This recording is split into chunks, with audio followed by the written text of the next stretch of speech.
Big stocks में एक accident के साथ शुरुआत करते हैं। बंधन बैंक। बंधन बैंक, पहली तो बात ये देखिए कि बंधन बैंक के नंबर्स, अच्छा कल का इंटरडे चार्ट रखिएगा, बहुत फनी चीज़ है, बहुत फनी चीज़ है। कई बार क्या होता है, आप कल ना बस था मार्केट में कि नंबर बहुत ख़राब आएंगे बंधन बैंक के, और इस वजह से लोग पूरा शॉर्ट करके गए थे।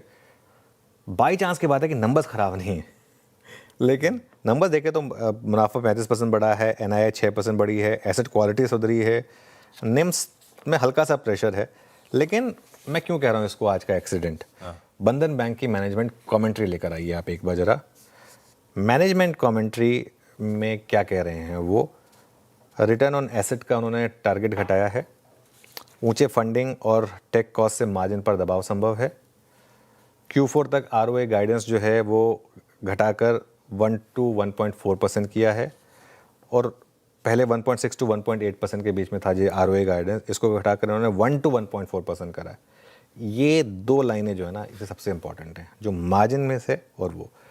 मैं इसको क्यों मिनी एक्सीडेंट कह रहा हूँ आज का, वो लाइनें रखिएगा, दो लाइनें, क्योंकि वैल्यूएशन कंफर्ट में है और चर्चा है कि जैसे बाकी सब बैंकों में एक डील्स हुई थी, फंड रेजिंग फेडरल में हुई थी, RBL में हुई थी, इसमें भी 180-185 के करीब अगर आएगा तो वो होगा। वैसे भी अगर आप इसका बंधन बैंक का अगर एक साल का चार्ट देखेंगे ना, एक साल का चार्ट रखिएगा बंधन बैंक का, तो ये स्टॉक जो है ना, ये खराब नंबर पे बहुत ज़्यादा कई बार गिरता नहीं है लोअर लेवल से, लेकिन क्योंकि लोअर लेवल से बहुत ज़्यादा चल चुका है अब, इसके लिए आज मुझे लग रहा है कि इसमें मिनी एक्सीडेंट हो सकता है। उसके बाद वो आपकी फिर होप ट्रेड है कि आगे वो फंड रेजिंग आएगी या नहीं आएगी, लेकिन आज का मिनी एक्सीडेंट तो ये होने वाला है, इसमें कोई डाउट नहीं है। तो ये पहला हो गया।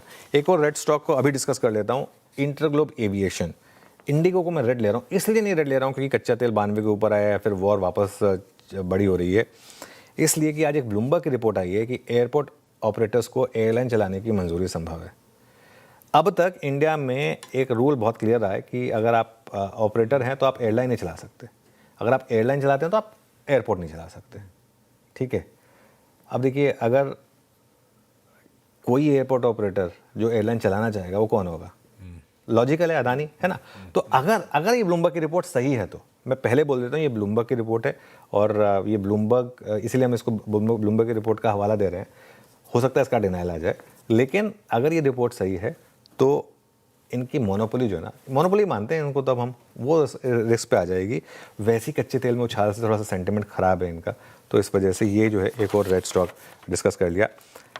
अब आता हूँ मैं कुछ और स्टॉक्स पर। अब इंडियन होटल्स को मैं ग्रीन ले रहा हूँ क्योंकि इंडियन होटल्स के पहली तिमाही के नतीजे अच्छे हैं, रेवेन्यू, एबिडा, प्रॉफिट, हालांकि स्टॉक चला है पिछले कुछ दिनों में, लेकिन अपने हाई से अभी भी काफ़ी नीचे है। और रेवेन्यू 15% बढ़ा है, एबिडा 17% बढ़ा है, मुनाफा 19% बढ़ा है, मार्जिन भी अच्छा आया है, 28.8% आया है वर्सेस 28.2%। तो ये 4 नंबर है, फटाफट 4 नंबर प्ले कर दीजिए प्लीज़। तो रेवेन्यू, एबिडा, मुनाफा और मार्जिन। अब इसके अलावा GV, TNT, हिताची और CG पावर, इनको मैं ग्रीन में ले रहा हूँ क्योंकि ये जो डेटा सेंटर से जुड़ी हुई कंपनियां हैं और जो चिप कंपनियों से जुड़ी हुई कंपनियां हैं ना, इनके सेंटीमेंट थोड़े से बेटर हुए हैं। अमेरिका में चिप शेयरों में बड़ी तेज़ी हुई है, कॉस्पी के बाज़ार ने भी रिकवर करना शुरू करा है। कल भी हमने इनको ग्रीन में लिया था, बिग स्टॉक्स में पॉजिटिव लिया था। और सेमीकंडक्टर थीम जो वापस लौट रही है, तो ये पावर और पावर इक्विपमेंट कंपनियाँ जो हैं, ये इनको फ़ायदा मिलेगा। तो ये एक सेक्टर है जो इसको आज मैं ग्रीन में ले रहा हूँ। अब आता हूँ मैं फार्मा पर। फार्मा में देखिए मेरा व्यू क्या है, पहले तो आप लेकर आइए औरो, जाइडस और लुपिन, इनको मैं रेड ले रहा हूँ अभी के लिए क्योंकि ये सेंटीमेंट नेगेटिव है। मुझे पता है बहुत लोग कह रहे हैं, मैंने 1-2 ब्रोकरेज नोट पढ़े हैं कि कोई इंपैक्ट नहीं है।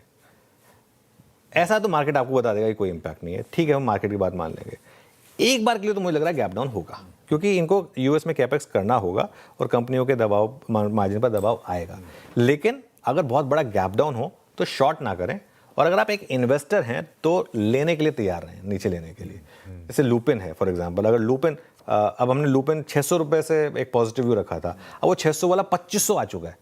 अब वो 2500 वाला अगर आपको इस न्यूज़ की वजह से मान लो 2200-2300 पे मिल जाए, मैं नहीं कहता कि 2200-2300 आ जाएगा, लेकिन मिल जाए, नी जर्क मान लो इस तरीके से हो, तो वो इन्वेस्टर के लिए मौका होगा। लेकिन एक बार के लिए तो मुझे लग रहा है कि आज थोड़ा सा ट्रेडिंग पोजीशन पे तो एक डेंट आएगा यहाँ पर।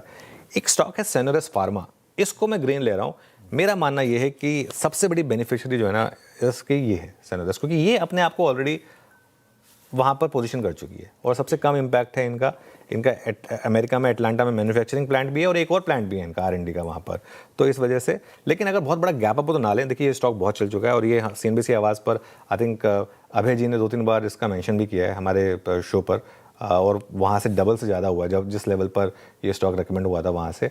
और लेकिन ये इनके लिए पॉजिटिव है, तो आज देखते हैं ये कैसे रिएक्ट करेगा। तो ये कुछ स्टॉक्स होंगे जिन पर आज हम फोकस रखने वाले हैं।